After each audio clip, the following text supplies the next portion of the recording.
Hello, এই তো আমি বাড়িতে যাচ্ছি। হ্যাঁ, বাড়িতে যাই আমি তোমাকে ফোন দিচ্ছি। আচ্ছা ঠিক আছে। কিরে, আমার ঘরে কেটা শুয়ে আছে? এই পাগল, এই ওঠ ওঠ। আমার ঘরে তুই শুয়ে আছিস কেন?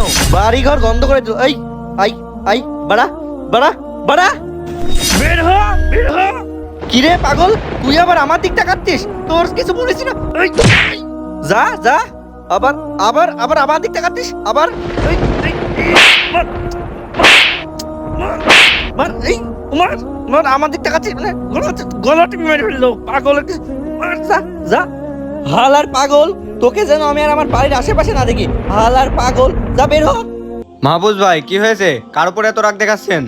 আর বুঝলেন না ভাই, এক পাগল আইসি আমার বাড়ি ঘর সব গন্ধ করে দিয়েছে। পাগলকে মেরে ঠ্যাং টুং ভেঙে দিয়েছি। কি? আপনি পাগলের গায়ে হাত তুলেছেন? এই কাজটা আপনি মোটেও ঠিক করেননি। কেন কেন ভাই, আপনি এই কথা বলছেন কেন? শোনেন ভাই, ওই পাগলের বাবা মা রোড অ্যাক্সিডেন্টে মারা যায়। মারা যাওয়ার পরেই সে এতিম হয়ে যায়। এখন তার কেউ নেই, সেই জন্য সে এমন করে বেড়ায়। ভাই, আমি তো ওর সাথে অনেক বড় ভুল করে ফেলেছি।